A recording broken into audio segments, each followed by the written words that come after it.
রহমান আসন গ্রহণ করেছেন।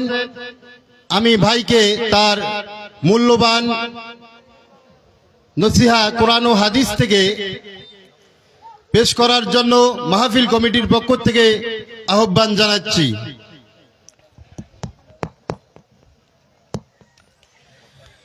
আসসালামু আলাইকুম ওয়া রাহমাতুল্লাহি ওয়া বারাকাতুহু। আপনারা কেমন আছেন? আলহামদুলিল্লাহ। শারীরিকভাবে ভালো থাকলেও মানসিকভাবে ভালো নাই, কারণ আজকে কোরআনের জন্য আপনারা 500 টাকা 1000 টাকা দিতে কুণ্ঠিত বোধ করছেন, অথচ আপনারা হয়তো জানেন না আপনার পার্শ্ববর্তী দেশ, আমার দেশ, তামাম পৃথিবীবাসী যাকে ভারতবর্ষ নামে চেনে, সে দেশের মুসলমানদের পূজায় চাঁদা না দেওয়ার কারণে মরতে হচ্ছে। আমার কোন মুসলমান ভাইকে যদি পূজায় চাঁদা না দেওয়ার জন্য মারে, তাহলে কি মন মানসিকতা ঠিক থাকে? থাকার কথা নয়। সুতরাং মন মানসিকতা এমন একটা পর্যায়ে, আমি খুব সুন্দরভাবে আপনাদের কাছে কোরআন থেকে কথা বলবো, সেরকম চাহিদা আমার নেই, তারপরেও আপনারা দোয়া করুন, আল্লাহ চাইলে কিছু তথ্য শোনাবো ইনশাআল্লাহ। গত কয়েকদিন আগে, এত সবেমাত্র নভেম্বরের, আজকে কত তারিখ? 14 তারিখ না? নভেম্বরের 2 তারিখ, এখান থেকে খুব বেশি দূর রাস্তাও নয়, আমার শিলিগুড়ি জেলায় ঘরের বাইরে মোহাম্মদ জহুর নামের এক চাচা, 55 ইয়ার্স, 55 বছর বয়স, বাইরে বসে আছেন। আর 10 জন যুবক তার কাছে যেয়ে বললেন, আমাদের পূজার চাঁদা দেন 500 টাকা। হাজার হলেও সে তো মুমিন, তার জানা আছে পূজায় চাঁদা দেওয়া মানে মুশরিককে সাহায্য করা, মানে শিরিক কাজে সহযোগিতা করা, মানে সেও শিরিকে অংশগ্রহণ করলো।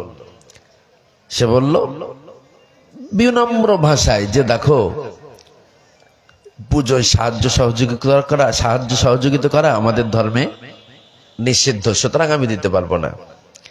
জাস্ট এই কথা বলার অপরাধে মালাউনের বাচ্চারা নিষ্ঠুরের মতো তাকে পিটাতে পিটাতে স্পটেই ধুলোয় শুইয়ে দিয়েছে। তারা মনে মনে ভাবলো সে শেষ।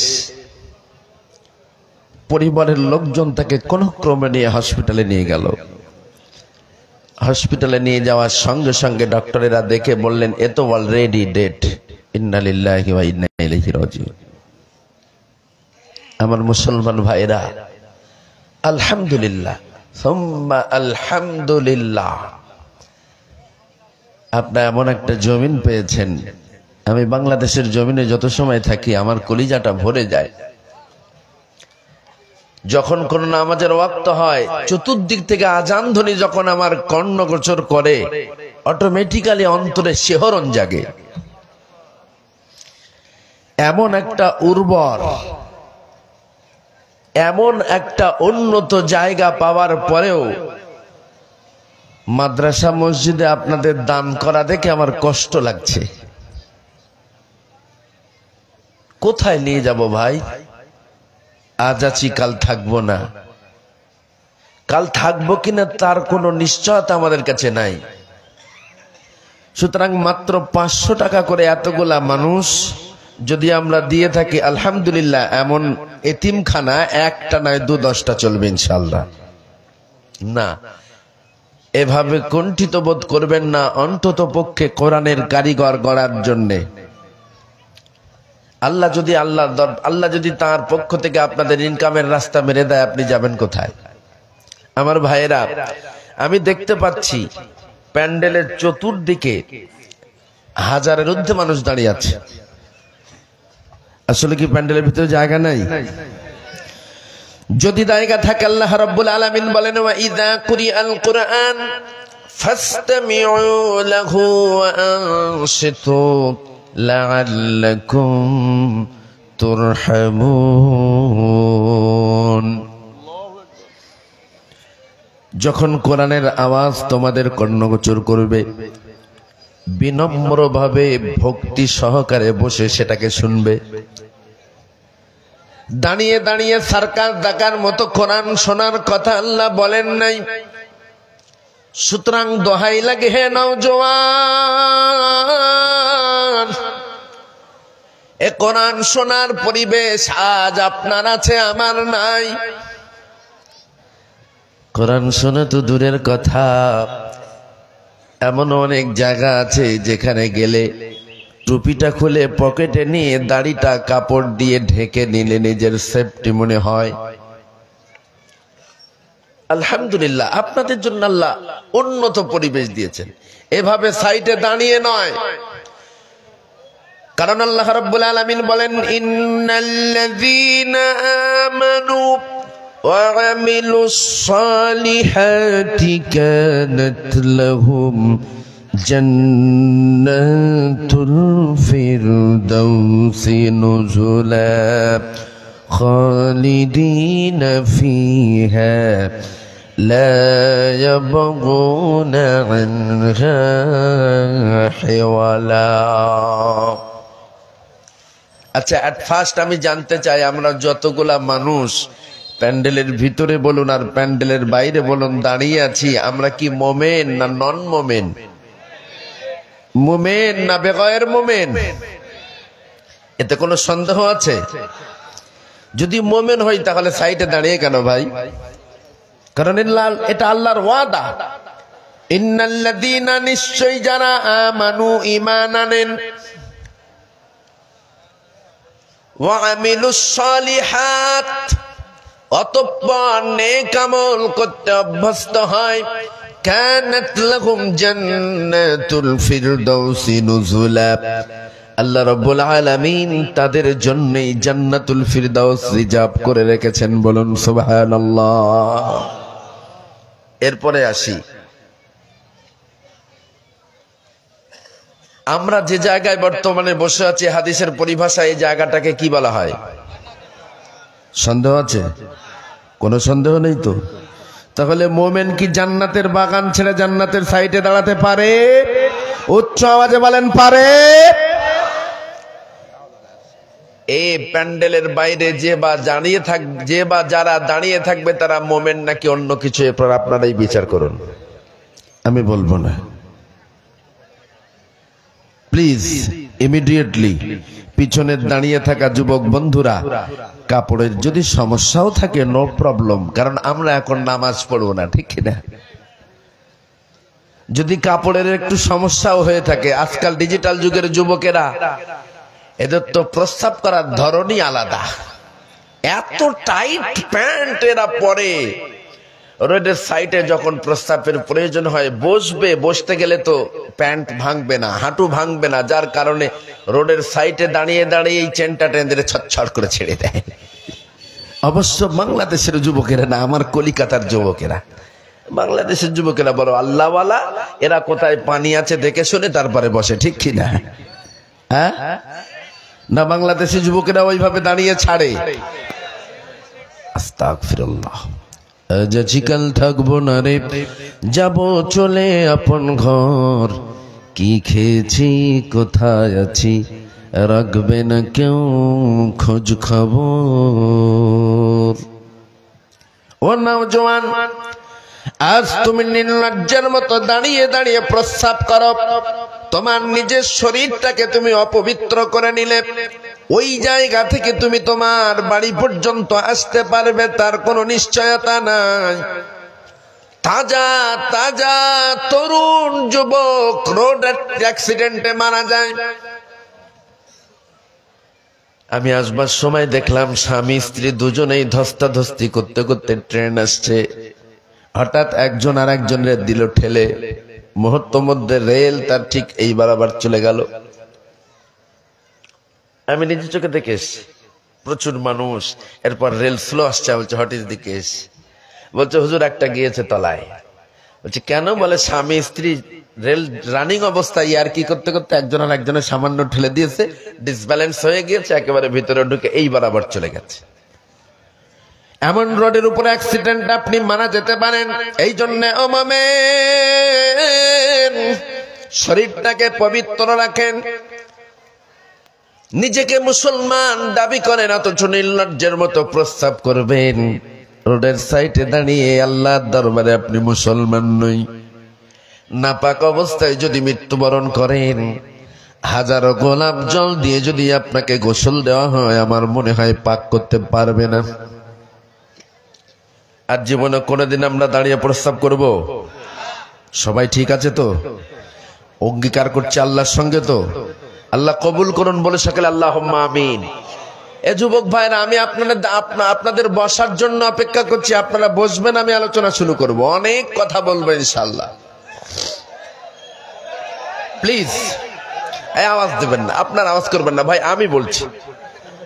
আমি বলছি অতিরিক্ত আবেগী ভালো নয়। প্লিজ একটু ভিতরে আসেন। আর আপনারা একটু গায়ে গা লাগিয়ে বসে ওদের একটু প্লেস করে দেন। শুধু তো আহ্বান করলে হয় না, প্লেসও দেওয়া লাগে, ঠিক কিনা?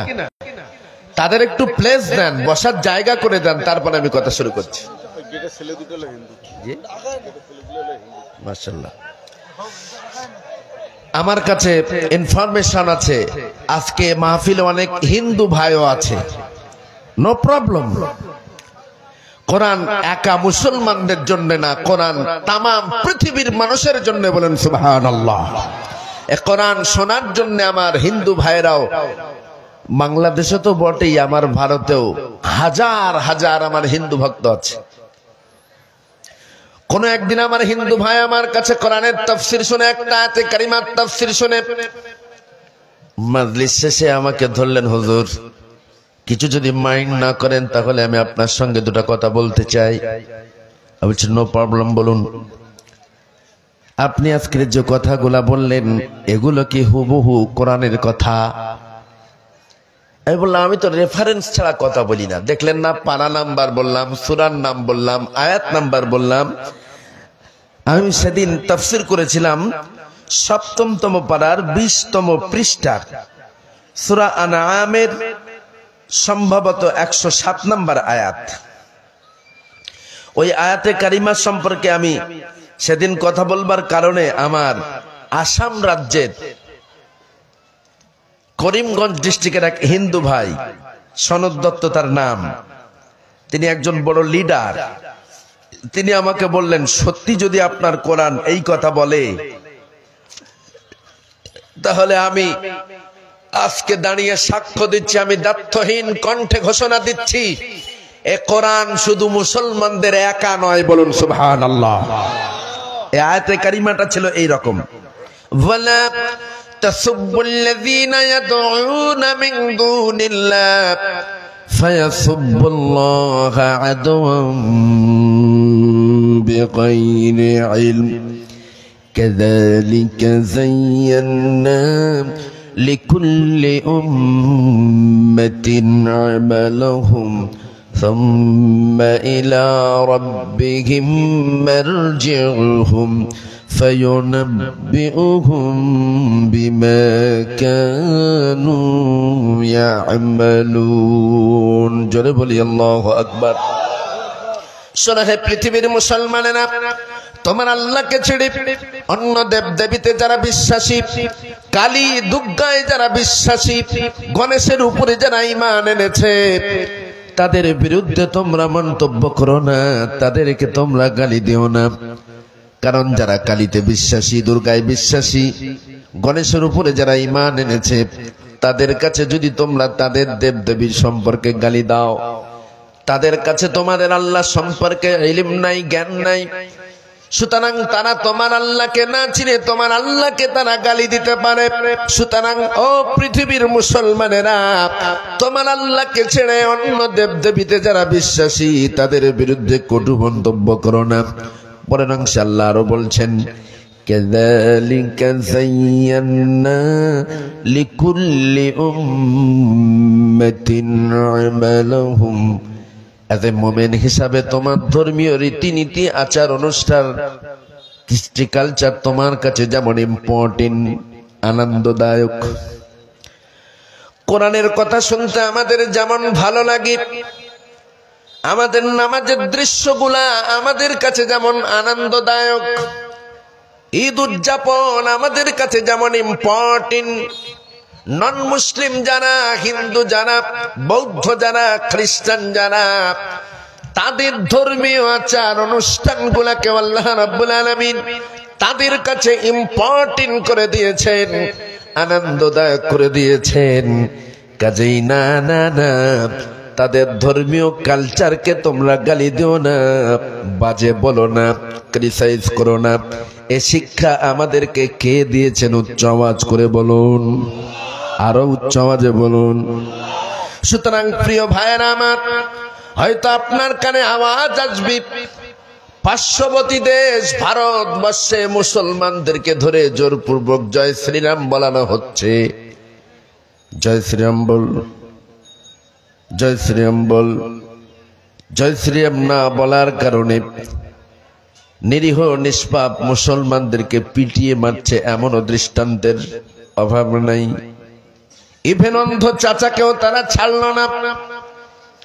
চোখে দেখে না অন্ধ মানুষ, চোখওয়ালা বিবিকে নিয়ে ভিক্ষা করতে করতে কোন হিন্দু পল্লীতে ঢুকে গেছে। 4-5টা যুবক, সান্ডাল যুবক তার কাছে এসে বলছে জয় শ্রীরাম বল। এ অন্ধ হলেও তার ঈমান আছে না নাই? অন্ধ মানুষ,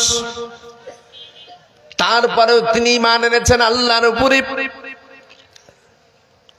বিনম্র ভাবে বলে, বাবা এটা আমাদের বলতে নাই।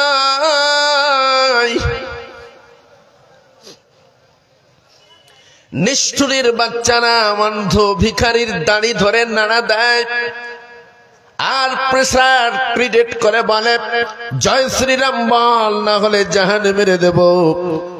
পাশে দাঁড়িয়ে থাকা তার বিবি জাহানের দায়ে তাকে বলছে একবার বলোই না, না বললে তো ওরা ছাড়বে না।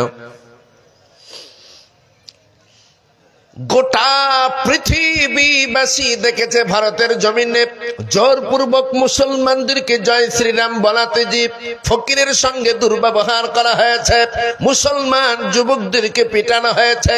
ও মুসলমান যুবক ভাইরা, আজ আমি আপনাদের কাছে দোহাই লাগি বলে যাই, পাই দুখানা ধরে বলে যাই, এমন করে একটার পর একটা তাম ভারতের মুসলমান গুলাকে যদি তারা মেরেও ফেলে, কোশ্চিন কালেও আপনারা কোন হিন্দুকে ধরে আল্লাহু আকবার বলাতে যাবেন না। কারণ এই শিক্ষা কোরআন আমাদেরকে দেয় না, ঠিক কি না?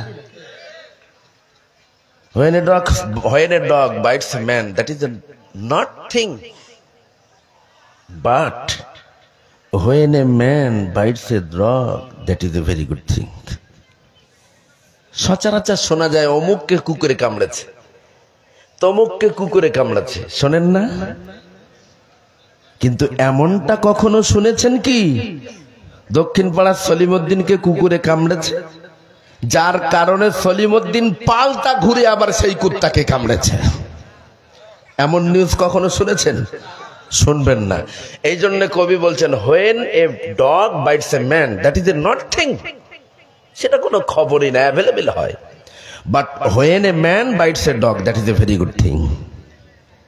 যদি কখনো এমনটা শোনেন একটা মানুষ কুত্তাকে কামড়াচ্ছে, সেটা ভেরি ইম্পর্টেন্ট খবর হয়ে যাবে। মুসলমান ভাইয়েরা আমার, হে বাংলার দামাল যুবকেরা, হে নওজওয়ান, দিস ইজ মাই চ্যালেঞ্জ। রাসূলের আদর্শ মাপে যদি আপনি দুনিয়াদারি করেন, কোরআনের আইন অনুসারে যদি আপনি দুনিয়াদারি করেন, আল্লাহর কসম, আল্লাহর কসম, আপনার ডাইনে বামে সম্মুখে পিছনে থাকা হিন্দু ভাইরা তারা নিজের থেকেই বলবে ইসলাম ইজ দ্য বেস্ট, ইসলাম হচ্ছে শ্রেষ্ঠ ধর্ম। সুতরাং না না না, জেনে বুঝেও শ্রেষ্ঠটাকে অবজ্ঞা করা নয়। আজ থেকে আমিও কালিমা পড়ে নিলাম। কারণ তাদেরও তো বুদ্ধি বিবেক বিবেচনা আছে। তারা আমাদের মসজিদ ভাঙতে পারে, তারা আমার নবীকে গালি দিতে পারে, কিন্তু আমার কোরআন তাদেরকে গালি দিতে শেখায় না। আমার কোরআন তাদের মন্দির ভাঙতে আদেশ দেয় না। এই জন্য তো আমরা কোনো মন্দির ভাঙি না। ভারতে মসজিদ ভেঙে মন্দির বানানো হয়, বাংলাদেশে কোনোদিন মন্দির ভেঙে মসজিদ বানানো হবে না ইনশাআল্লাহ। বরং আমি এটাও দেখেছি সোশ্যাল মিডিয়ায়, চলমান পরিস্থিতিতে হিন্দু ভাইদের অনুষ্ঠানকে পরিচালনা করার জন্য মুসলমানেরা সিকিউরিটি হিসেবে দাঁড়িয়ে গেছে, মন্দিরকে পাহারা দিচ্ছে। অথচ আমার দেশের এমন কিছু নির্লজ্জ সাংবাদিক আছে যারা জোর গলায় বলছে বাংলাদেশের রংপুরে হিন্দু কতল চলছে, বাংলাদেশে মন্দিরে আগুন জ্বলছে। এন্টার বাংলার 57টা জেলায় অধবের কদম পড়ে গেছে। সেই সূত্রে তামাম বাংলাদেশে আমার চেন সামান্য হলেও আছে। প্রতিনিয়ত আমি খবর নিতাম, ভাই সত্যি কি বাংলাদেশে হিন্দু ভাইরা অত্যাচারিত, সত্যি কি বাংলাদেশে মন্দির ভাঙা হচ্ছে? এভাবে আমি নিউজ নেই চতুর্দিক থেকে বাংলাদেশে, প্রতিনিয়ত আপডেট নেই। সব জায়গা থেকে একই রিপোর্ট আসেন না। বাংলাদেশের হিন্দুরা বাংলাদেশি মুসলমানদের জন্য আমানত। আজ হোক কাল হোক, আমি নিশ্চিত আমি আবুল কালাম আজাদ, আমার পূর্বপুরুষ, আমার থেকে আমার 5 পুরুষের ঊর্ধ্বে আর মুসলমান খুঁজে পাইনি। ক পুরুষ বললাম? 5 পুরুষ। আমার বাবার নাম মরহুম মোবারক, তার বাবা অর্থাৎ আমার দাদুর নাম মরহুম অসীমউদ্দিন আহমদ, তার বাবার নাম মরহুম বশিরউদ্দিন আহমেদ, তার বাবার নাম মরহুম তসিরউদ্দিন আহমেদ। এবার তার বাবার নামে যখন গেলাম, আমার দাদুর কাছে আমি সংগ্রহ করেছি। আমার দাদু 102 বছর হায়াত পেয়েছিলেন। আমার দাদু বললেন, আমার পদ্দাদুর নাম ছিলেন পনেল মন্ডল, পনেল, PONEL, পনেল। এর নামটা কি আদৌ মুসলমান মতো মনে হচ্ছে? আমি দাদুকে জিজ্ঞাসা করলাম, আচ্ছা দাদু, ওই ব্যক্তি কি মুসলমান ছিল? দাদু বললেন, তা বলতে পারবো না, তবে আমার ধারণা খাজা আজমিরওয়ালা ভারতে আগমন করেছিলেন যখন, তার বাণী শোনার পরে হয়তো তিনি ইসলাম পেয়েছিলেন। সুবহানাল্লাহ। সুতরাং আমরা হিন্দুস্তানে বলুন আর বাংলাদেশে বলুন, যত মানুষ আমরা আছি আজকে, আমরা যারা মুসলমান, আমরা তো সবাই কনভার্টেড, আমরা তো সবাই কনভার্টেড মুসলমান। কেউ তো আমরা আদি মুসলমান নয়। আপনি বাংলাদেশে শেখ পাবেন, সৈয়দ পাবেন, মোগল পাবেন। ওই শেখের বাচ্চাদের বংশ পরিচয় নেন তো, ক বংশের পরিচয় দিতে পারে দেখি। বাংলাদেশে যারা মোল্লার বেটা আছে, জিজ্ঞাসা করেন তুমি তোমার কত পুরুষ মোল্লা? 3 পুরুষ যাওয়ার পরে সে আর তার কারোর নাম বলতে পারবে না।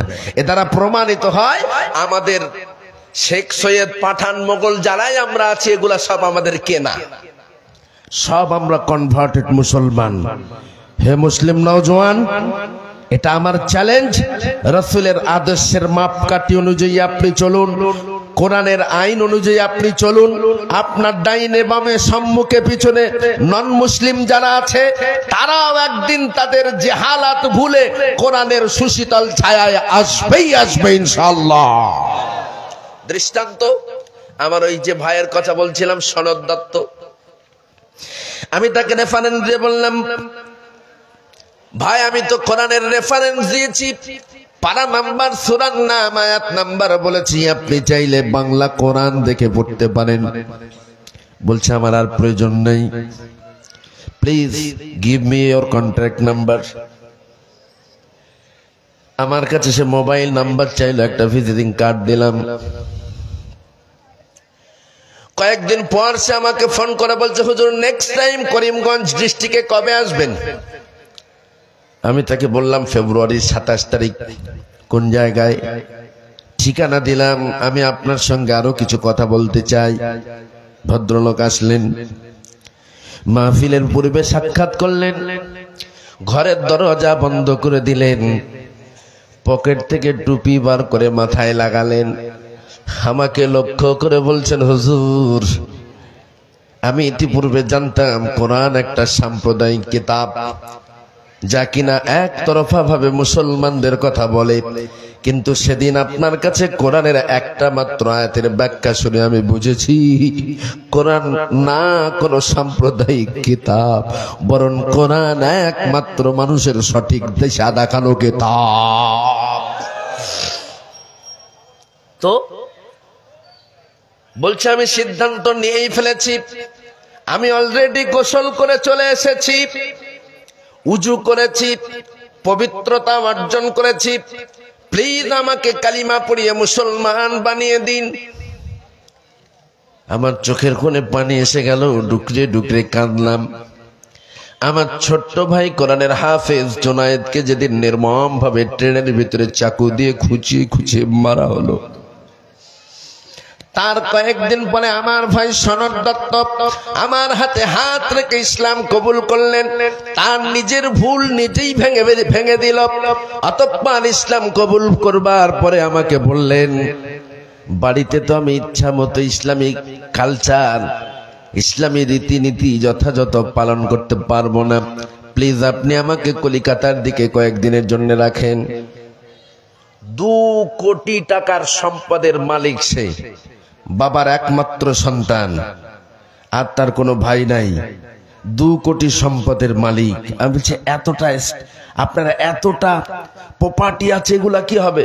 বলছে আমার কিচ্ছু প্রয়োজন নাই, আমি আল্লাহর দয়ার জান্নাতের বিনিময়ে সব ছাড়তে রাজি আছি, তবু আল্লাহর জান্নাতের আশা ছাড়তে রাজি নয়। বলুন সুবহানাল্লাহ। সুতরাং প্রিয় ভাইরা, আজ মোমেন হিসাবে, মুসলমান হিসাবে আমাদের নিজেদের পরিচয় দিতে আমাদের ঘৃণা লাগে, লজ্জা লাগে। নিজেদেরকে দাবি করি মুসলমান, অথচ নির্লজ্জের মতো মদ খেয়ে টলতে টলতে রাস্তায় হাঁটে। এমন মুসলমান অবশ্য বাংলাদেশে নেই। নিজেদেরকে দাবি করি মুসলমান, অথচ মসজিদে আজান হচ্ছে, মসজিদে ঢোকে না, কানের ভিতরে হেডফোন গুঁজে গান শুনতে শুনতে চলে যাচ্ছে। নিজেদের দাবি করি মুসলমান, অথচ মসজিদে নামাজের থেকে বার হওয়ার পরেই সুদের টাকা, ঘুষের টাকা পকেটে ঢুকায়। নামাজের ফার্স্ট কাতারে, নামাজের সময় ফার্স্ট কাতারে আবার ঘুষের টাকা নেওয়ার ব্যাপারেও প্রকাশ্যে। মসজিদে যদি কেউ ঘুষের টাকা নিয়ে যায়, বলে এখন নামাজ এসছে, বুঝছো না, এখন দিচ্ছ কেন, পরে দিও। নামাজ আদায় করবার পূর্বে উজু করা আমাদের জন্য শর্ত, এটা আমরা সকলেই জানি, আমাদের কারো অজানা নাই।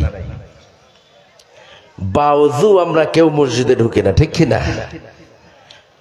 ইভেন কোন একটা ব্যক্তির যদি একটা লোমের জায়গা শুকনো থাকে, কারণ নজরে পড়ে, আমরা ফতোয়া দিই, উজু হয়নি, যা তোর উজু হয়নি, ভিজে আছে, ভিজে জায়গা ভিজে নি, ভালো করে ভিজে ধুইয়া, উজু হয়নি, নামাজ হবে না। টুপি ছাড়া মসজিদে গেলে ফতোয়া দেওয়ার মানুষের অভাব নাই। পরীক্ষার জন্য আপনি আগামীকালকে টুপি ছাড়া মসজিদে যান, যত সময় মাথায় টুপি না লাগাবেন তত সময় আপনাকে ইঙ্গিত করবে। আপনি তার ইঙ্গিতে সাড়া দিলেন না, ইচ্ছাকৃত বসে থাকেন, আবার অন্য সাইড থেকে একজন বলবে হেলমেট কই? বলুন তো, টুপি মাথায় দেওয়া ফরজ নাকি ওয়াজিব? হ্যাঁ মিয়া, জেনে শুনে বলেন, না জেনে বলবেন কেন? টুপি মাথায় দেওয়া ফরজ নাকি ওয়াজিব? সুন্নাত। না দিলে গোনা হবে? টুপি মাথায় না দিলে কোনো গোনা নাই, তবে দিলে নাকি হবে? টুপি ছাড়া নামাজ হবে কি হবে না? নিশ্চিত হবে। টুপি মাথায় দিলেন না, মসজিদে গেলেন, ফতোয়া দেওয়ার মানুষের অভাব নাই। ওই আপনি পরের দিন আপনার সুন্দরী বিবিকে অর্ধনগ্ন অবস্থায় বাইকের পিছনে নিয়ে রোডের উপর দিয়ে চলে যান, প্রতিবাদ করবার কোন মানুষ সমাজে নেই। কারণ বরং মজা নেওয়ার লোক আছে। অমুকের বউ দেখতে তো একেবারে দারুণ নায়িকার মতো, একদম হেভি দেখতে, এভাবে মজা নেবে, তবুও বলবে না এ মিয়া তুমি তোমার বউকে বেপর্দায় রোডের উপরে নিয়ে যাচ্ছ, তুমি জানো না বউকে বেপর্দায় নিয়ে যাওয়া হারাম। হে মুসলমান নওজোয়ান, তোমার সুন্দরী বউয়ের রূপ যৌবন লোককে দেখিয়ে আনন্দিত হয় না, কারণ তোমার সুন্দরী বউয়ের রূপ যৌবন দেখবার পরে সমাজের মানুষ যত বলবে দারুণ, তত তোমার জন্যে জান্নাতে যাওয়াটা হয়ে যাবে তত রূপ করুন। আদ-দাইয়ুস লা ইয়াদখুলুল জান্নাহ,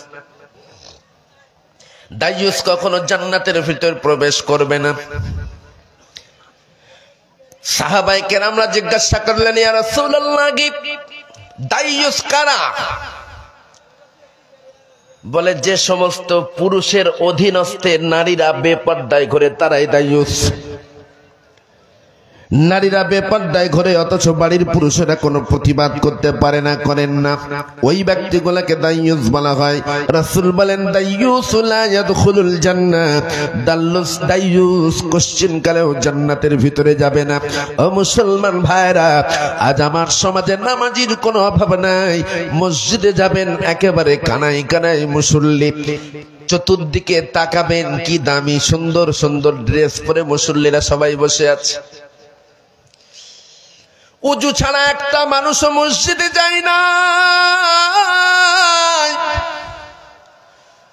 তবে হ্যাঁ, এটা সত্য, উজুর পূর্বে আরো দুটো শর্ত ছিল মুমিনের জন্য নামাজে দাঁড়ানোর পূর্বে।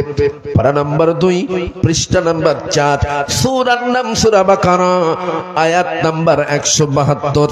স্পষ্ট আল্লাহ বলেন, ইয়া আইয়ুহাল্লাযীনা আমানু কুলু মিন তাইয়্যিবাতি মা রাযাকনাকুম واشكروا لله إن كنتم إياه تعبدون।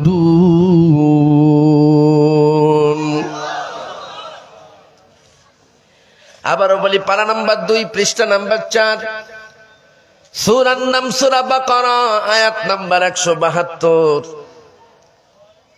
এই আয়াতে আল্লাহ তামাম পৃথিবীবাসীকে ডাকেন নাই, কেবলমাত্র যারা আল্লাহ বিশ্বাসী, খোদা বিশ্বাসী, যারা পরকালের উপরে ঈমান এনেছেন, যারা কিয়ামতকে মানেন, যারা আল্লাহর ফেরেশতা মণ্ডলীদেরকে মানেন, যারা আল্লাহর রাসূলের উপরে ঈমান এনেছেন, যারা আল্লাহর কালামুল্লাহ শরীফ গুনার উপরে ঈমান এনেছেন, যারা তাদের কি কেবল আল্লাহ ডেকে বলছেন, শোনো হে মুমিনেরা, তোমরা যারা আমাকে ভয় করো, আমাকে যারা আল্লাহ বলে স্বীকার করো, আমি তোমাদেরকে আহ্বান করছি, শোনো, কুলু মিন তাইয়্যিবাতি মা রাযাকনাকুম,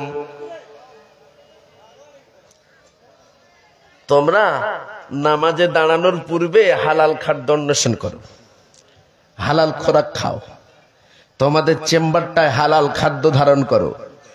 ওয়াশকুরু লিল্লাহ, আমার শুকরিয়া জ্ঞাপন করো না, শুকরিয়া করো না।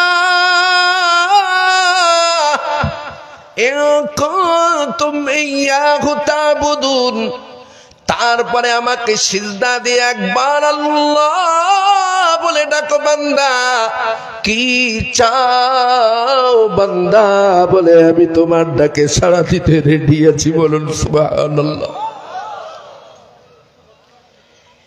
কিন্তু দুর্ভাগ্য, আমরা নামাজও পড়ি, হারামও খাই, পেটের ভিতরে হারাম খাদ্য ধারণ করি। সাধারণ মানুষ তো দূরের কথা, সমাজের মৌলবীরাও একটু বাদ বিচার করে খায় না। আয়াতে কারিমার সঙ্গে সামঞ্জস্য রেখে ছোট্ট একটা হাদিসে নববী আমি আপনাদের সম্মুখে পাঠ করব। সামান্য কিছু সময় হাদিস এবং এই আয়াতে কারিমার উপরে আলোচনা করে বিদায় নেব। 12টার পরে কথা বলি না, বলাটা ঠিকও নয়। عن أبي هريرة رضي الله تعالى عنه قال قال رسول الله صلى الله عليه وسلم ইন্নাল্লাহা তাইয়্যিবুন লা ইয়াকবালু ইল্লা তাইয়্যিবা ওয়া আন্নাল্লাহা আমারাল মুমিনিনা বিমা আমরা বিহিল মুরসালিন সুম্মা যাকারার রাজুলা ইউতিলুস সাফার আশআসা আগবারা ইয়ামুদ্দু ইয়াদাইহি ইলাস সামাই ইয়া রাব্বি ওয়া মাত'আমুহু হারামুন ওয়া মাশরাবুহু হারামুন ওয়া মালবাসুহু হারামুন وغذي بالحرام فأنى يستجاب لذلك সহিহ বুখারী আবু হুরায়রা রাদিয়াল্লাহু তাআলা আনহু হইতে বর্ণিত বিশ্ব নবী বলছেন ইন্নাল্লাহা নিশ্চয় আল্লাহ তাইয়্যিবুন পবিত্র লা ইয়াকবালু ইল্লা তাইয়্যিবা এইগুলো কোথায় যায় এভাবে ওটাউটি করবেন না যদি প্রস্রাবের প্রয়োজন হয় দাঁড়িয়ে আঙ্গুল দেখাতে হবে পায়খানার প্রয়োজন হলে দাঁড়িয়ে দুইটা আঙ্গুল দেখাতে হবে বিড়ি খাওয়ার প্রয়োজন হলে দাঁড়িয়ে তিনটা আঙ্গুল দেখাতে হবে ছুটি সর্বব্যাপারেই আছে যদি বিড়ি খান ওটা তিনটা আঙ্গুল দেখাবেন ছুটি আছে কারণ যারা ওটা খায় আমি জানি একঘেয়ে অনেক সময় বসে থাকতে পারে না আল্লাহর নবী বলেন ইন্নাল্লাহা তাইয়্যিবুন লা ইয়াকবালু ইল্লা তাইয়্যিবা নিশ্চয় আমার আল্লাহ পবিত্র সুতরাং তিনি পবিত্র ছাড়া কিছুই গ্রহণ করেন না এখন সম্মুখে যা আসবে তাই খাবেন আবার নামাজের ফার্স্ট কাতারেও দাঁড়াবেন নামাজের ভিতরে আপনি দাঁড়িয়ে দাঁড়িয়ে বলবেন ইয়্যাকা না'বুদু ওয়া ইয়্যাকা নাস্তাঈন আল্লাহ বলবে তুমি মিথ্যা কথা বলছো বাটা জম্মের খাওয়া খেয়েছো সুদ পেটের ভিতরে হারাম খাদ্য ধারণ করে আমার কাছে বলছো আল্লাহ তোমার বন্দেগী করি তোমার কাছেই সাহায্য চাই আল্লাহর নবী বলেন সুম্মা যাকারার রাজুলা ইউতিলুস সাফার যদি কোনো ব্যক্তি বিন্দু পরিমাণ হারাম খেয়েই ফেলে তার পরিণতি কি আপনাদের বিবেকের আয়নায় কথাগুলোকে ছেড়ে দেওয়ার জন্য আমি অনুরোধ করছি বিবেকের আয়নায় এই কথাগুলোকে যদি আপনি ছেড়ে দেন তাহলে আপনি কোন কোয়ালিটির মুমিন অথবা আদেও আপনার ভিতরে আমার ভিতরে ঈমান আছে না নাই কোন কোয়ালিটির মুসলমান আপনি অথবা আমি আদেও মুসলমান কিনা তাহলেই আমরা নিজেরা যাচাই বাছাই করতে পারবো সুম্মা যাকারার রাজুলা ইউতিলুস সাফর আল্লাহর নবী বলছেন সাপোজ কোন ব্যক্তি সামান্য পরিমাণ হারাম খাদ্য খেয়ে ফেলেছে পেটে ধারণ করে ফেলেছে পরিণতি কি এই লালমনিরহাট থেকে লম্বা সফর করে আপনি কাবা বাইতুল্লাহ চলে যাবেন কাবা বাইতুল্লাহ চতুর্পাশে এমন কিছু বারাকাতি জায়গা আছে এমন কিছু দামি জায়গা আছে যে জায়গা মানুষ দাঁড়ানোর পরে অটোমেটিক্যালি চোখে পানি চলে আসে কাবা বাইতুল্লাহর পূর্ব দিকে দাঁড়িয়ে পশ্চিম দিকে তাকাবার দিকে তাকান পূর্ব দিকে পিছন করে যখন কাবার দিকে তাকাবেন অটোমেটিক্যালি চোখের দিয়ে পানির টোসা গড়িয়ে গড়িয়ে যাবে আল্লাহ রাব্বুল আলামিনের ঘরকে সম্মুখে রেখে যে যারা দাঁড়াবে তাদের চোখে অটোমেটিক্যালি পানি এসে যাবে কাবার ঝাঁ চকচকে স্বর্ণের দরজা যখন নজরে আসবে আলটিমেটলি ধনী ফকির সকলের চোখে পানি এসে যাবে আল্লাহর নবী বলেন ওই মুলতাজামের সম্মুখে দাঁড়িয়ে কোন আল্লাহর গোলাম যদি 2 রাকাত নামাজ পড়ে চোখের পানি ছেড়ে দিয়ে কাঁদেন চোখের পানি তার নাকের অর্ধেক আসতে না আসতে জিন্দেগীর গুনাহগুলো আল্লাহ মাফ করে দেন বলুন সুবহানাল্লাহ এই মুলতাজাম থেকে একটুখানি লেফটে আপনি তাকিয়ে দেখেন সুন্দর গোলাকার একটা ঘর আছে কাঁচ দিয়ে ঘেরা যে ঘরের ভিতরে 2টা পদচ্ছাপ আছে কথিত আছে ওই পদচ্ছাপ দুটি নবী ইব্রাহিম আলাইহিস সালাতু ওয়াস সালামের আর ওই পাথরটা হলো জান্নাতি এক পাথর কাবা সংস্কার কালে ইব্রাহিম নবীকে হেল্প করবার জন্য আল্লাহ রাব্বুল আলামিন জান্নাত থেকে ওই পাথর দুটো দিয়েছিলেন। কারণ যখন ইব্রাহিম কাবা সংস্কার করেন তখন তো কোনো বাঁশ মাসালি কাঠালি সেখানে ছিল না, লাগালের বাইরে যখন চলে গিয়েছে আল্লাহকে লক্ষ্য করে ইব্রাহিম বলে, আল্লাহ আমার তো আর হাত যায় না, এখন উপরটা সংস্কার করব কিভাবে? আল্লাহ বলে থামো, ব্যবস্থা আমি করছি। ওই পাথর দুটা পাঠিয়ে দিলেন, ইব্রাহিম তুমি এই পাথরের উপরে দাঁড়াও, যে জায়গায় তোমার ভাড়ার প্রয়োজন আছে, যেখানে দাঁড়িয়ে কাজ করবার প্রয়োজন আছে, অটোমেটিক্যালি এই পাথর সেই জায়গায় তোমাকে নিয়ে চলে যাবে। বলুন সুবহানাল্লাহ। যার কারণে আমি তার নাম দিয়েছি দি লিফট স্টোন। লিফটের ভূমিকায় যে পাথর কাবা সংস্কারের কাজে ব্যবহার হয়েছে তাকে লিফট পাথর বলা হয়। ওই মাকাম ইব্রাহিমের পাশে দাঁড়িয়ে কোন আল্লাহর বান্দা যদি 2 রাকাত নামাজ পড়ে চোখের পানি ছেড়ে দিয়ে কাঁদে, হাজরে আসাদকে সম্মুখ রেখে কোনো ব্যক্তি যদি 2 রাকাত নামাজ পড়ে চোখের পানি ছেড়ে দিয়ে কাঁদেন, কাবার উত্তর পাশে চলে যান, হাতিমের ভিতরে যদি 2 রাকাত নামাজ পড়ে চোখের পানি ছেড়ে দিয়ে কাঁদেন, মুলতাজাম মাকাম ইব্রাহিম, হাজরে আসমাত, হাতিম, মিজাবে রহমত, এই বিশেষ বিশেষ দামি জায়গাগুলোয় যদি 2 রাকাত করে নামাজ পড়ে চোখের পানি ছেড়ে দিয়ে কাঁদেন, রব্বুল আলামিন আল্লাহ আপনার চোখের পানি নাকের অর্ধেক আসতে না আসতে জিন্দেগির গুনাহগুলোকে মাফ করে দেবেন। জোরে বলুন সুবহানাল্লাহ। কিন্তু এই হাদিসটা ব্যতিক্রমী কথা বলছে। কেমন? আশআসা আকবারা ইয়ামুদ্দু ইয়াদাইহি ইলাস সামা, ইয়া রাব্বি ইয়া রাব্বি। পেটের ভিতরে সরিষা দানের পরিমাণ হারাম যদি আপনার থাকে, লালমনিরহাট থেকে লম্বা সফর করে আপনি কাবা বাইতুল্লাহ চলে যাবেন, কাবার চতুর্দিকে ঘুরে ঘুরে হাতগুলাকে আসমানের দিকে উঁচু করে করে বলবেন, হে আল্লাহ মাফ করে দাও, মাফ করে দাও। অথচ ওমাতামুহু হারামুন, আপনি যে খাদ্যটা খেয়েছেন সেটা ছিল হারাম। ওমাশরাবুহু হারামুন, আপনি যে পানিটা পান করেছেন সেটা ছিল হারাম। ওমালবাসুহু হারামুন, আপনি যে লেবাসটা পরিধান করেছেন সেটা ছিল হারামত্বই ক্রয় করা। ওগুযিয়া বিল হারামি ফান্না ইউস্তাজাবু লিযালিক, বলতো যার স্ট্রাকচার হারাম সে যদি কাবা জড়িয়েও কাঁদে, আল্লাহ কি তার দোয়া কবুল করবে? না। আপনাদের কারো অজানা নাই এ ফতোয়া, তারপরেও দুঃখের বিষয় আমরা সবাই জেনে শুনেও হারাম খেয়ে ফেলি। ইভেন মৌলবীও যদি জানে অমুক বেটা সুদ খায়, তার মেয়ের বিয়েতে দাবি করলে ইমাম সাহেব 1 সাজ আগে চলে যাবে, 1 ওয়াক্ত আগে চলে যাবে। কি করবে? ইমাম সাহেব যদি না যায়, সেক্রেটারি সভাপতি যারা আছেন তারা তো আসরের সময় যে বলবে, ইমাম সাহেব এনেছিলাম আপনাকে নামাজ পড়ানোর জন্য, ফতোয়া দেওয়ার জন্য নয়। আপনি ফতোয়াবাজি শুরু করেছেন কার বাড়ি খাওয়া যাবে কার বাড়ি খাওয়া যাবে না।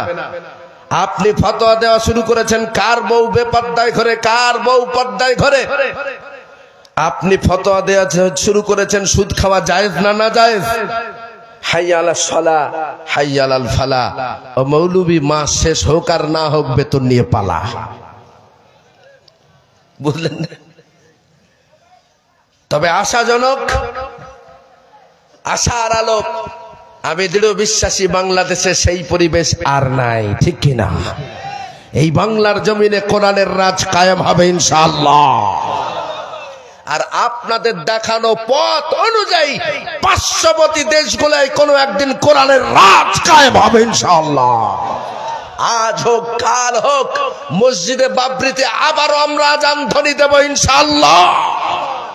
হে মুসলিম নওজোয়ান, হে বাংলার দামালেরা, মসজিদে বাবরি চলে গেছে, ভারতীয়দের একা কষ্ট হওয়ার কথা নয়, কারণ মসজিদে বাবরি ভারতের মুসলমানদের একা নয়।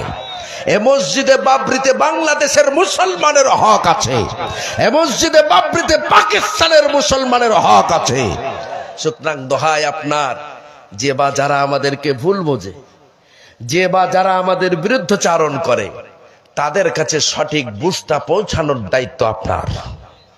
নির্লজ্জের মতো আপনি দাঁড়িয়ে প্রস্তাব করবেন না, নির্লজ্জের মতো নামাজের ওয়াক্তে নামাজ ছাড়বেন না, হারাম খাবেন না। কোরআনের রাজ কায়েম হলে ভয় কিসের আপনার? চোরের হাত কাটবে এই ভয়? আপনি নিশ্চিত চোর, যার কারণে কোরআনের রাজ কায়েম হলে আপনার কষ্ট লাগে। কোরআনের রাজ কায়েম হলে ভয় লাগছে কেন আপনার? আপনি কি জেনাখোর?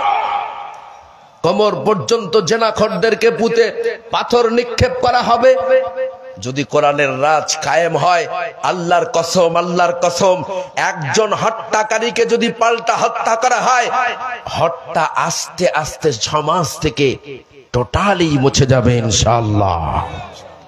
খুবই কষ্টদায়ক, আপনার দুঃখ চেঁচিয়ায়। তবে আমার ধারণা, কোন বাচ্চা সে যতটাই বিকৃত মস্তিষ্কের হোক না কেন, তার মাকে কণ্ঠরোধ করে মারবে এটা ভাবাই যায় না। মায়ের কাছে 500 টাকা চেয়েছে, মা টাকা দেই নাই, এই জন্য মায়ের কণ্ঠরোধ করে সে মেরে মাকে আবার ডিপ ফ্রিজের ভিতরে ঢুকিয়ে দিয়েছে। গায়ের কম কোন হিন্দু ছেলে? আওয়াজ দিয়ে বলেন, কোন হিন্দু ছেলে? কেছে? মুসলমানের বেটা। এ নিউজ আমার ভারতে যে ছি ছি ছি ছি করছে। সুতরাং হে মুসলমান, তুমি তো আলো দেখাবে মানুষকে, তোমাকে আল্লাহ দায়িত্ব দিয়েছেন ওয়া'মুরু বিল মা'রুফি ওয়ানহা আনিল মুনকার।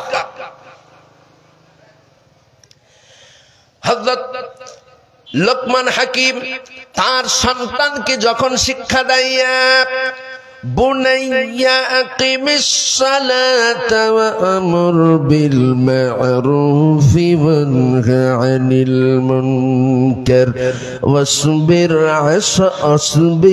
আলা মা আসাবাক ইন্না যালিকা মিন আযমিল উমুর। এটা কিন্তু কোরআনের আয়াত আগে ছিল না।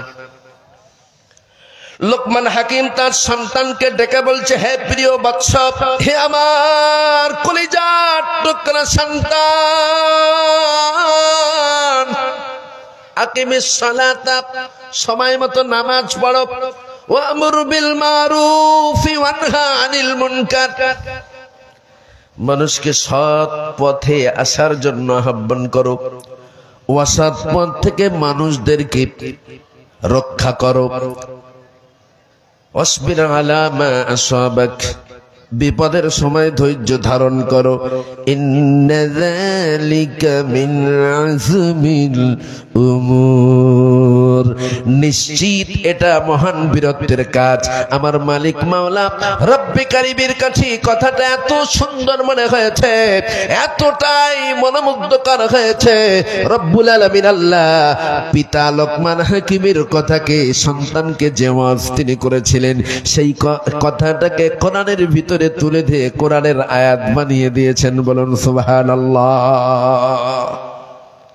আর আজ আমরা এমন নির্লজ্জ বাবা, আমার মেয়ে রোডের উপরে এমন ড্রেস আপ করে স্কুলে যায়, আমার মেয়ের বডি স্ট্রাকচার স্পষ্ট বোঝা যায়।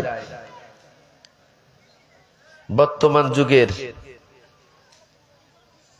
এই ডিজিটাল হাইব্রিড মার্কার যুবক যখন দেখে সালিমা, রহিমা, হালিমা রোডের উপরে বেশ টাইট ফিট ড্রেস পরে স্কুলে যাচ্ছে, তার শরীরের কোন অঙ্গ কতটা উঁচু, কোন অঙ্গ কতটা নিচু, তার মুখের ফেসটা কেমন, আলটিমেটলি তাদের শরীরে উত্তেজনা তৈরি হচ্ছে, গরম হচ্ছে। রোডে ঘাটে যখন যাচ্ছে, সুযোগ বুঝে মেয়েদেরকে দেখে টন মারছে, টন, বাংলায় বলছি টন মারছে। প্রায় শোনা যাচ্ছে কোন যুবকের চলে পড়ে, কোন যুবকের পরিরচনায় পুড়ি, অমুখের মেয়ে তমুখের মেয়ে হঠাৎ 3 ঘন্টা 4 ঘন্টা 3 দিন 4 দিন নিখোঁজ, তারপরে তার ডেড বডিটা পাশের পুকুরে অথবা নদীতে ভাসছে অথবা কোনো গাছে ঝুলছে।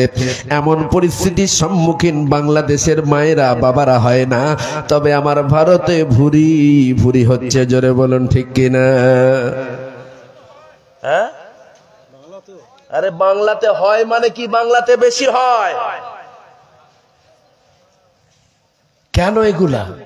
আপনার মেয়ে কোন রোডে যাচ্ছে, আপনার মেয়ে ঘর থেকে পা নামাবার সময় আপনার মেয়ের ড্রেসআপটা আপনি খেয়াল করেছেন? শুধু জন্ম দিয়ে ছেড়ে দেওয়ার নাম বাবা হওয়া নয়। আপনি আপনার সন্তানকে জন্ম দেওয়ার পরে আপনার সন্তানের A to Z দায়িত্ব অ্যাজ এ বাবা হিসাবে আপনার নেওয়া লাগবে। আর না হলে আপনি মনে রাখবেন, পারা নাম্বার 15, পৃষ্ঠা নাম্বার 2, সূরার নাম সূরা বনি ইসরাইল, আয়াত নাম্বার 13। হাফেজে কোরআন যারা আছে তাদেরকে নিয়ে কোরআন খুলে ভেরিফাইং করে নিতে পারো, নো প্রবলেম। وكل إنسان ألزمناه طائره في عنقه ونخرج له يوم القيامة كتابا يلقاه منشورا। গোপন করবেন, আপনি গোপন করবেন, আল্লাহ সব ওপেন করবেন।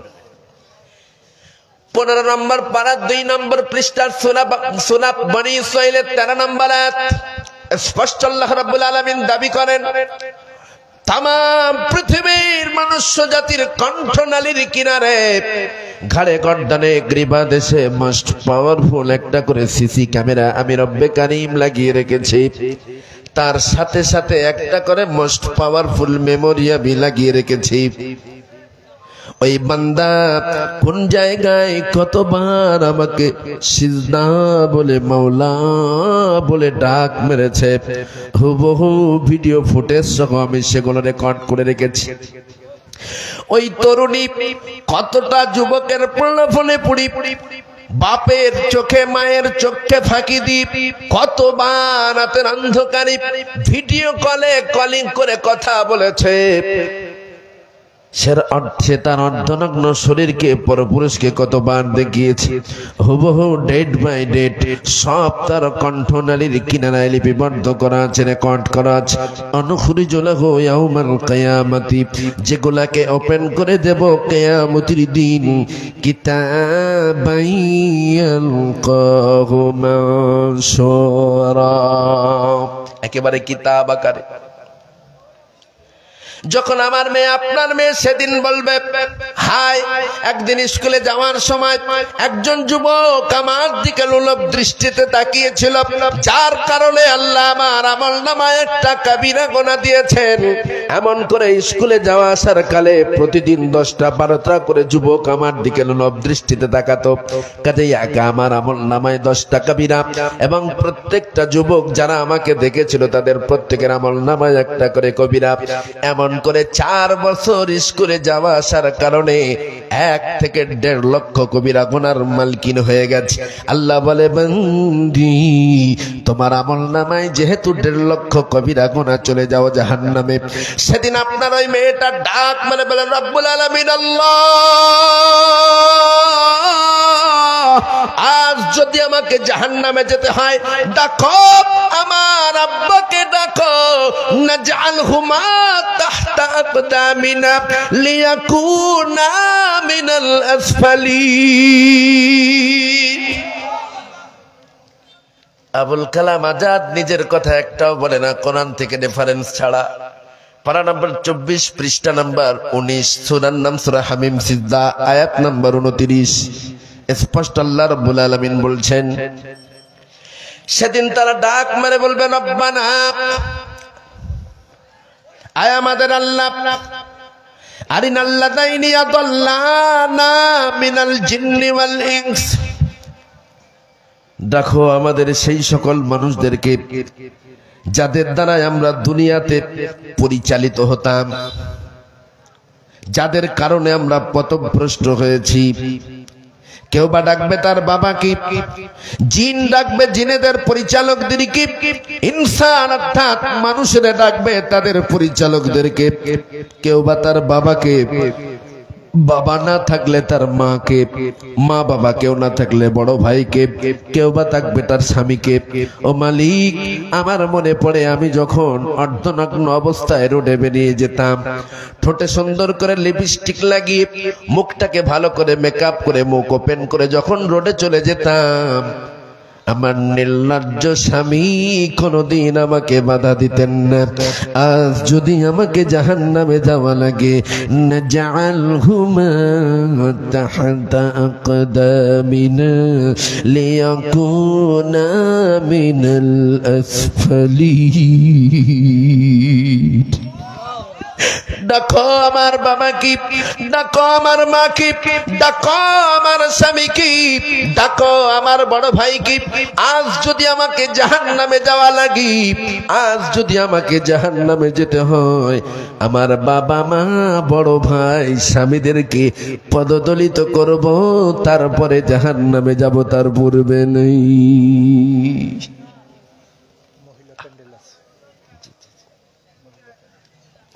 সুতরাং মায়েরা আমার, দোহাই লাগে আপনাদের কাছে, আজ আছি কাল থাকবো না রে, যাব চলে আপন ঘর। কি খেয়েছি কোথায় আছি রাখবেন কেউ খোঁজ খবর। এক সেকেন্ডের নাই ভরসা, মৃত্যু ঘাড়ের শিওরে। বিপুল সম্পদ করিয়াছ জড় ভোগ বিলাসের তরে। বুলবুল পাখির নাই এসেছিল হেথায়, বেঁধেছিল বাসা বড়ই মমতায়। সময় হলে শেষ ছেড়ে এ পরিবেশ, যেতে হবে সেথায় নিয়তি আছে যেথায়। কিসের এত বাড়ায়? কেন? মোটা চালে মোটা ভাতে আল্লাহকে আল্লাহ বলে ডাকতে ডাকতে কবরে চলে যান। আপনি মরতে দেরি আছে। হে আল্লাহর মুজাহিদ, আপনার জন্য জান্নাতে বিছানা বিছাতে আল্লাহ দেরি করবে না। কিসের ভয়েতে কোরআনের রাজের এত ভয় পান? ডাইনে বামে সম্মুখে পেছনে নন মুসলিম আছে, হাতে গোনা কতজন। আর দিস ইজ মাই চ্যালেঞ্জ। হ্যাঁ, আমি আবুল কালাম আজাদ চ্যালেঞ্জ করে যাচ্ছি, আপনারা 15টা দিন, অনলি ফর 15টা দিন পার্টিকুলার এই আল্লাহর দেওয়া সংবিধান অনুযায়ী চলুন, রাসূলের আদর্শের মাপকাঠি অনুযায়ী চলুন। আপনার দেশে যত হিন্দু ভাই আছে তারা প্রত্যেকেই বুঝবে এর থেকে শ্রেষ্ঠ ধর্ম পৃথিবীতে থাকতে পারে না। সুতরাং এটাই শ্রেষ্ঠ কিতাব, আমরাও এই কিতাবের অনুসারী হব ইনশাআল্লাহ। সুতরাং প্রিয় ভাইয়েরা আমার, দোহাই লাগি আপনাদের কাছে, আপনারা অন্তত পক্ষে ডাইনে বামে সম্মুখে পিছনে যেহেতু মুসলমান, আপনারা একটা পরিবেশ তৈরি করুন। কেমন? আমি আমার ছোট্ট একটা গ্রামের দায়িত্বে আছি। আমি কোনো একদিন বলেছি মাইকে, যে ব্যক্তি সুদের সঙ্গে সম্পৃক্ত, যার সম্পর্ক সুদের সঙ্গে আছে, আমি তার বাড়িতে কোনো খানা খাবো না। যার বাড়িতে কোনো গান বাজনা বাজে, আমি তার বাড়ির কোনো খানা খাবো না। যিনি সুদের সঙ্গে জড়িত আছে, তার বাড়িতে কেউ মারা গেলে আমি তার বাড়ি কোনো জানাজায় যাব না।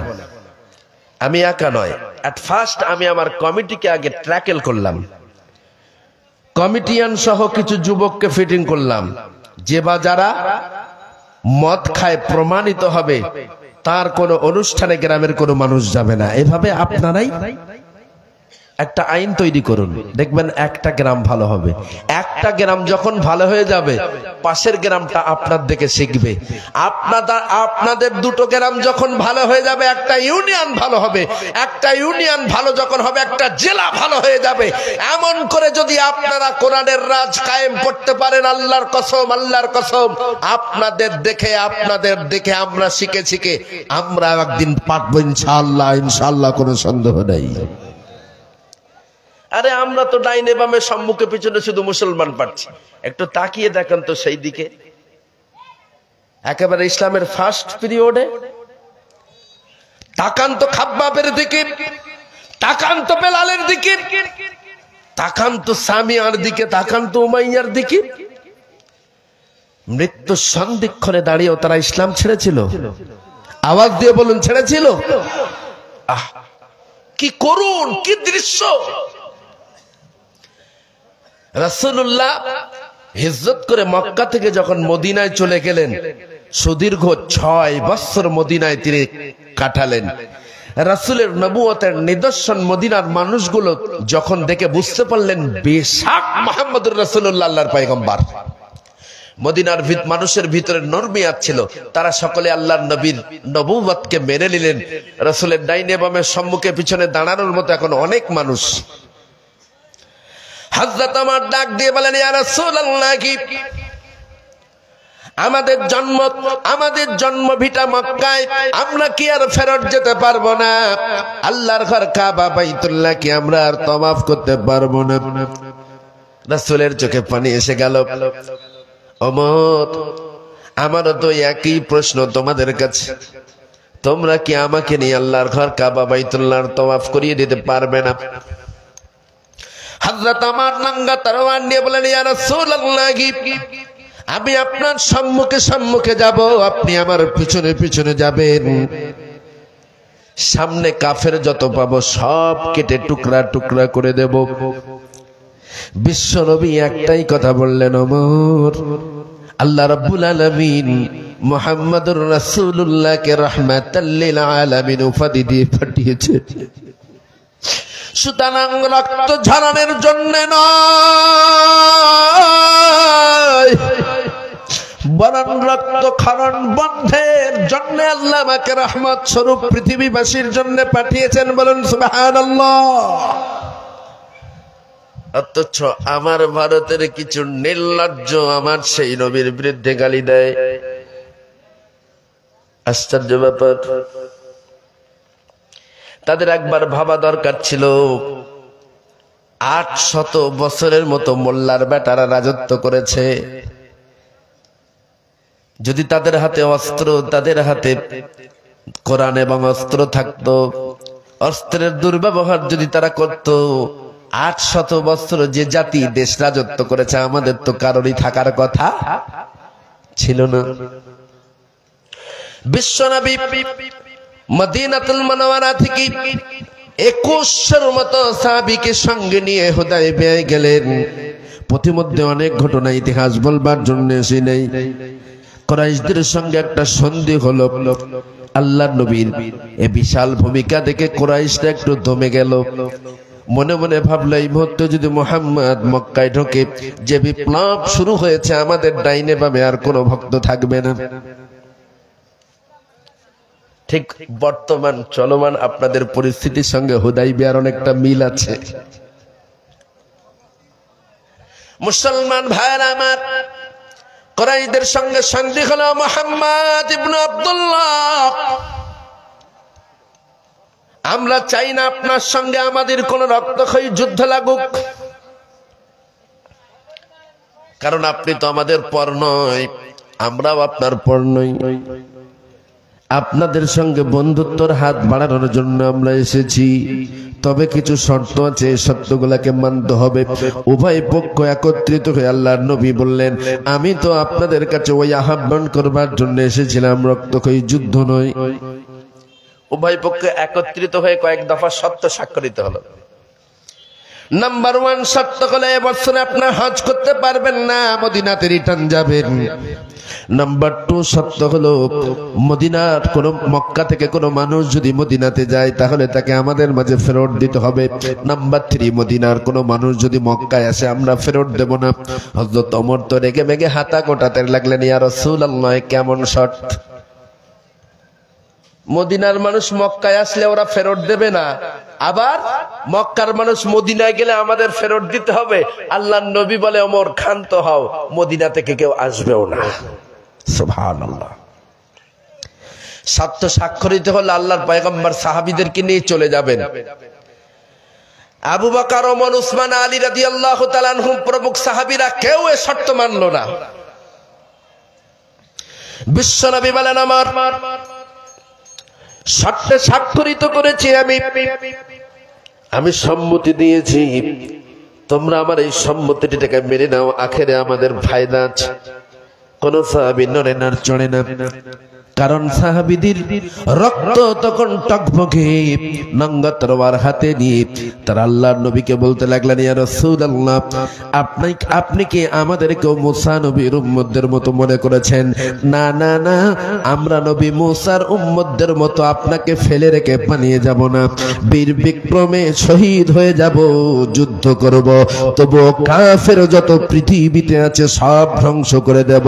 আল্লাহর নবী চোখের পানি ছেড়ে দিয়ে কাঁদে আর বলে, ওমর, না না না, মুহাম্মদ রক্তক্ষরণের জন্য নয়, বরং মুহাম্মদ রক্তক্ষরণ বন্ধ করতে পৃথিবীতে এসেছেন। বলুন সুবহানাল্লাহ। কেউ কুরবানি করে না পশু। রাসূল অর্ডার করলেন, এ বছরে আর হজ করা হবে না, এখানেই কুরবানির পশুগুলো কুরবানি করে দাও। কেউ করে না। একজন রাসূলের বিজ্ঞ সাহাবী রাসূলের কানে কানে গিয়ে বললেন, ইয়া রাসূলুল্লাহ, আগে আপনি আপনার নিজের পশুটা কুরবানি করেন, দেখবেন সবাই আপনার পিছনে পিছনে উঠবে, এটাই স্বাভাবিক। ইমামের দেখেই মুক্তারিরা ইমামের পিছনে পিছনে যাবে। রাসূল তাই করলেন, নিজের পশু কুরবানি করতে সবাই কুরবানি করলেন।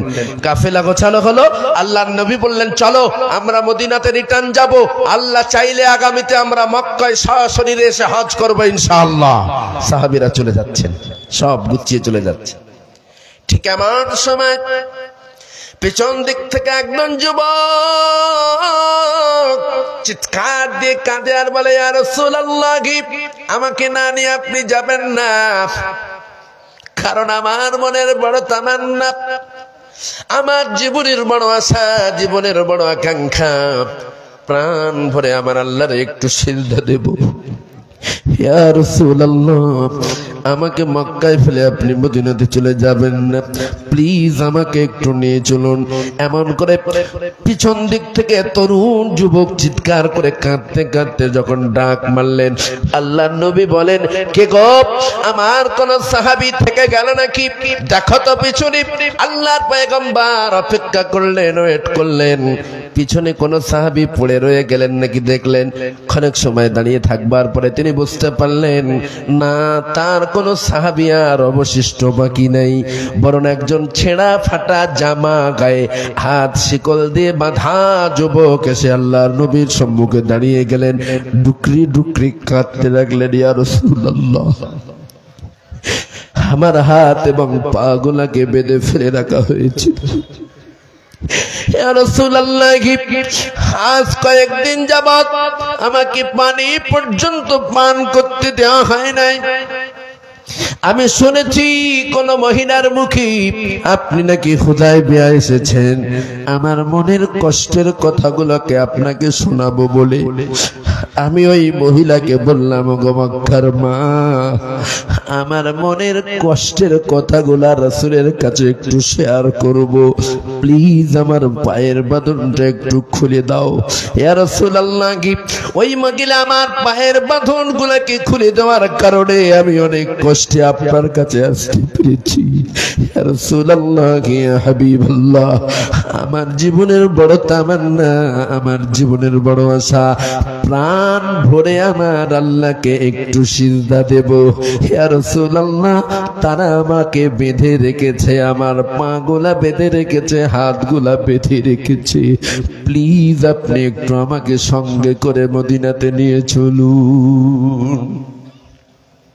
মুসলমান ভাইরা আমার, আল্লাহর পয়গম্বর ওই যুবককে লক্ষ্য করে বলতে লাগলেন, কে রে যুবক, কি তোমার নাম, কোথায় তোমার বাড়ি, কি তোমার পরিচয়? যুবক ডুকরে ডুকরে কাঁদে আর বলে, ইয়া রাসূলুল্লাহ, আমার নাম আবু জান্দাল। তোমার এই পরিস্থিতি কেন, কি অন্যায়, কি অপরাধ তুমি করেছো? বিশ্বনবী বলে, ইয়া রাসূলুল্লাহ, আল্লাহ সাক্ষী, আমি কোনো অন্যায় করি নাই, আমি কাউকে মারি নাই, চুরি করি নাই, ডাকাতি করি নাই, জেনা ব্যভিচার করি নাই, কারোর প্রতি জুলুম করি নাই। আমার অন্যায় একটাই, আমি আপনার আল্লাহকে আল্লাহ বলে মেনে নিয়েছি, আমি আপনাকে নবী বলে মেনে নিয়েছি। এই অপরাধী তারা আমার হাতগুলাকে শক্ত করে বেঁধেছে, তারা আমার পা গুলাকে শক্ত করে বেঁধেছে। ইয়া রাসূলুল্লাহ, এছাড়া আর অন্য কোনো অন্যায় আমার নাই, প্লিজ আমাকে একটু সঙ্গে করে নিয়ে চলুন। হে মুসলিম নওজোয়ান, আল্লাহর পয়গম্বর ওই সময় আবু জান্দালকে ডেকে বললেন, ও আবু জান্দাল, তোমার উপরে এত জুলুম অত্যাচার হয়, তোমার কি বাবা নাই? বললেন, ইয়া রাসূলুল্লাহ, ওই যে পাশে দাঁড়িয়ে আছে ওটাই আমার বাবা। এমন একজন ব্যক্তিকে দাঁড়িয়ে দেখালেন যে ব্যক্তি খোদ রাসূলের কাছে সন্ধি স্বাক্ষর করবার জন্য এসেছিলেন, নাম তার আবু সোহাইল। তোমাকে এমন করে মারে, তোমার বাবা কিছু বলে না? ইয়া রাসূলুল্লাহ, আমার বাবার নেতৃত্বেই তো আমার উপরে এমন স্টিম রোলার চলে। বাবা কি বলবে, বরং তার আঙুল হেলো নাই তো আমার উপরে এত অত্যাচার, এত জুলুম চলে। হযরত আবু জান্দাল ডুকরে ডুকরে কাঁদছে। আল্লাহর নবী বলে, আবু জান্দাল, আমি তোমাকে সঙ্গে করে নিয়ে যেতে পারবো না।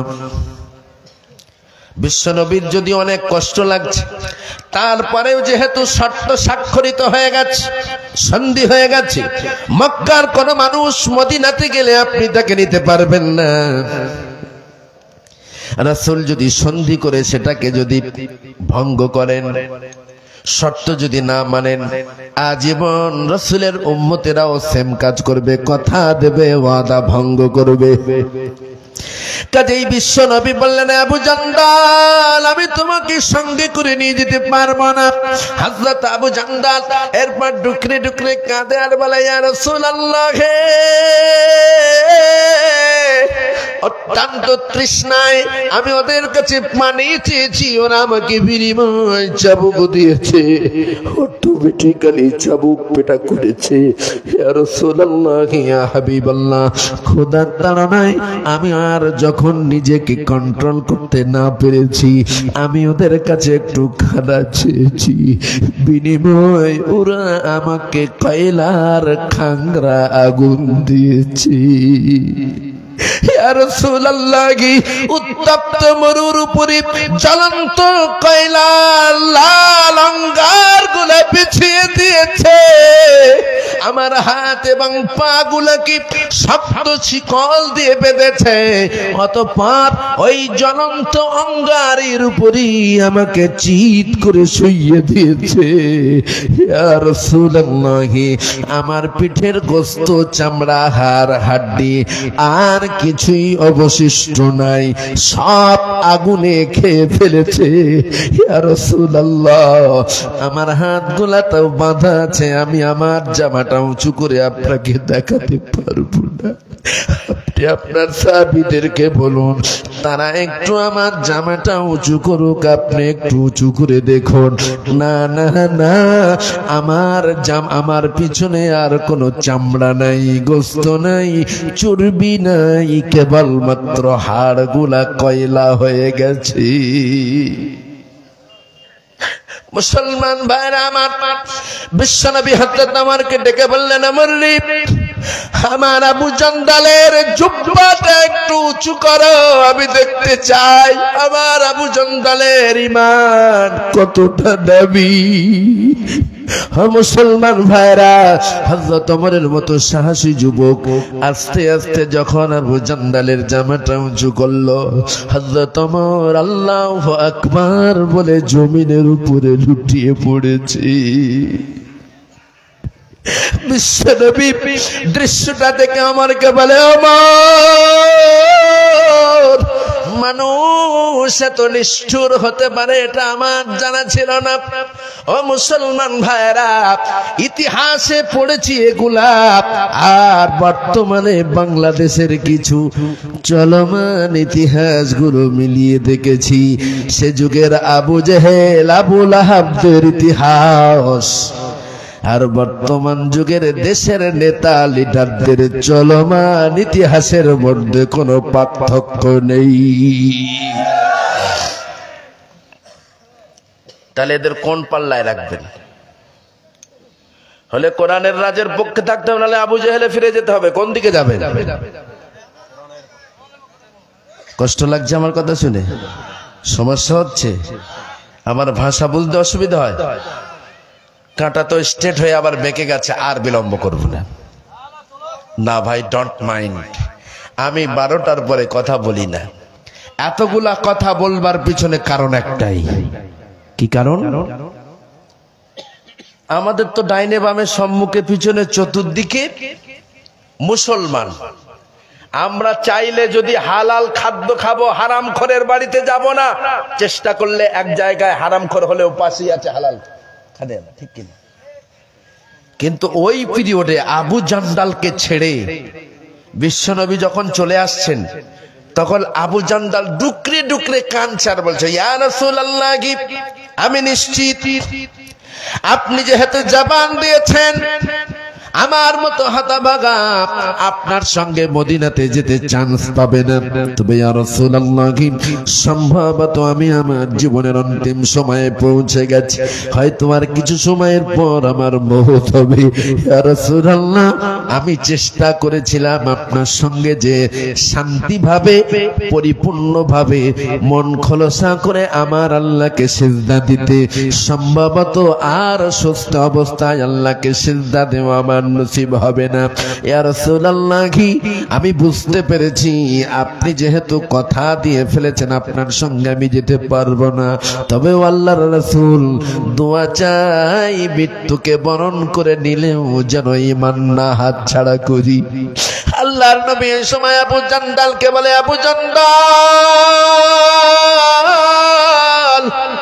আমি বিশ্ব নবী তোমাকে বলি শোনো, ও আবু জান্দাল, মৃত্যুর শেষ নিঃশ্বাস পর্যন্ত হারাম ভক্ষণ করতে পারবা না, আল্লাহর সঙ্গে কাউকে শরীক করতে পারবা না, মিথ্যা বলতে পারবা না, নামাজ ছাড়তে পারবা না, হালাল খাদ্য খাও, মিথ্যা পরহেজ করো, সময় মতো নামাজ পড়ো। আবু জান্দাল, আল্লাহর সঙ্গে কাউকে শরীক করো না। আমি বিশ্ব নবী বলছি, তুমি মরতে দেরি আছে, আল্লাহর জান্নাত তোমাকে ওয়েলকাম জানানোর জন্য রেডি আছে। আরো জোরে বলুন সুবহানাল্লাহ। আমার ভাইরা, ঘড়ির কাঁটা যখন স্ট্রেট হয়ে যায় তারপর আমি কথা বলি না। ওই জন্য তো আমি শুরুতে, আজকে তো আমি শুরুতে হাম পাঠ পর্যন্ত করি নাই, ডাইরেক্ট আলোচনা করেছি।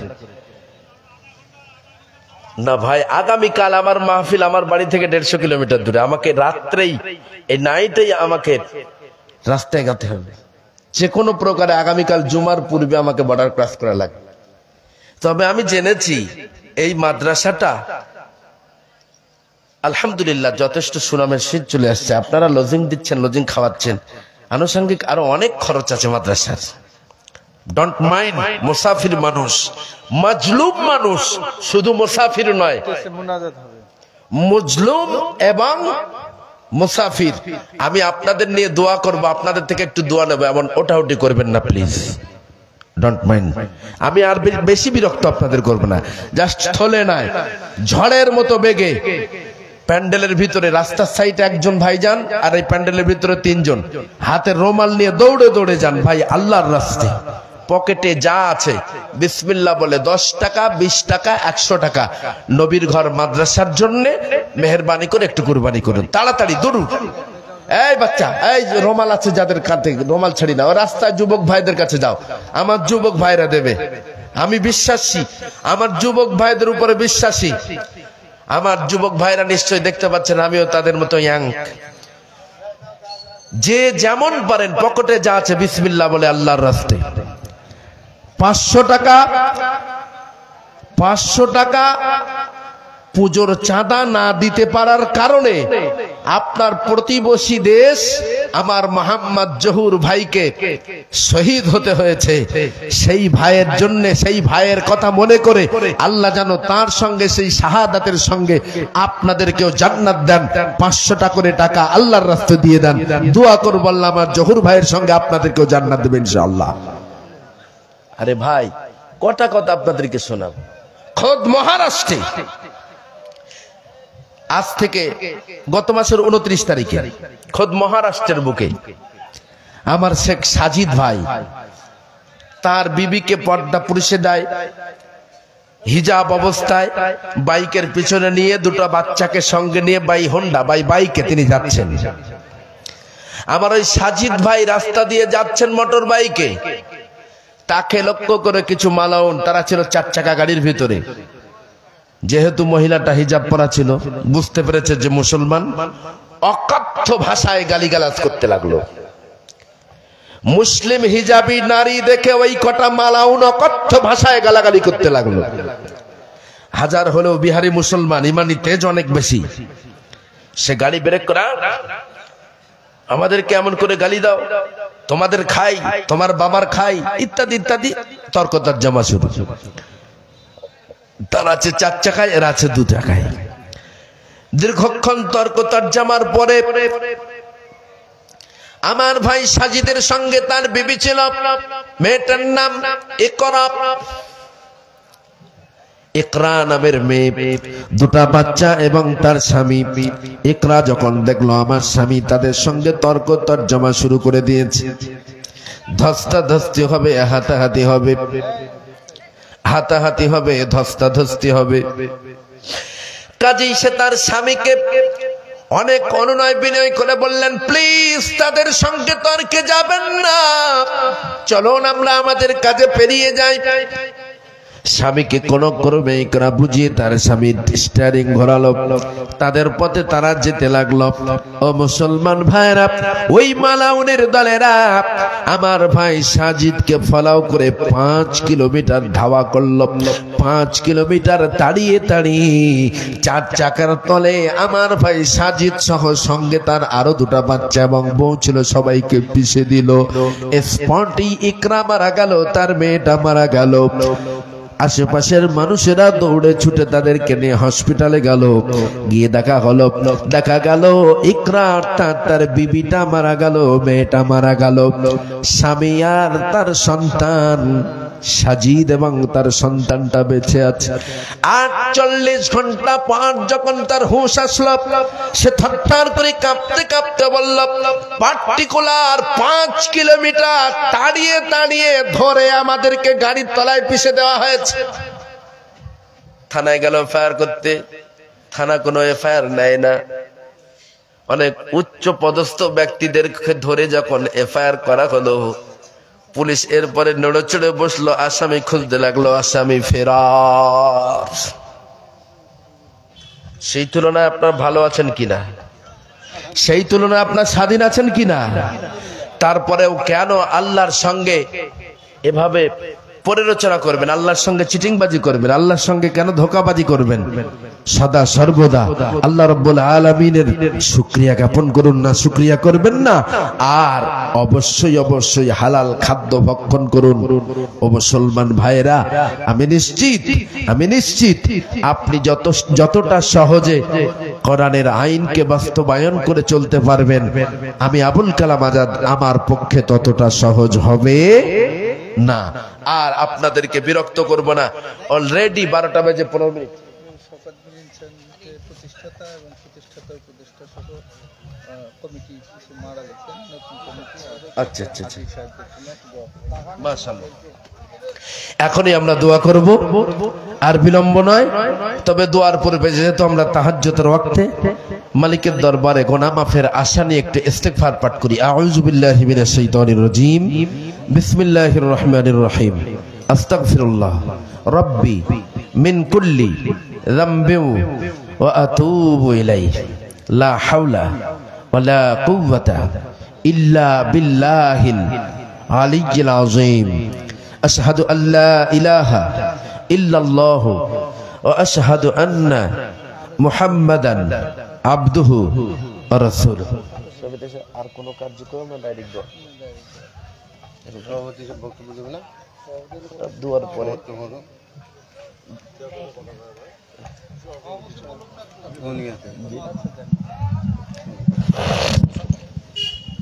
এত এর সঙ্গে জড়ানো আছে, ওইভাবে নিচে হয়ে বলা লাগবে। আচ্ছা, ওইভাবে। আসসালামু আলাইকুম ওয়া রাহমাতুল্লাহ। ধন্যবাদ সকলকে। আমাদের শওকত বিন ইনসান হাফেজিয়া একাডেমি আয়োজিত হাফেজ ছাত্রদের দস্তরবন্দি এবং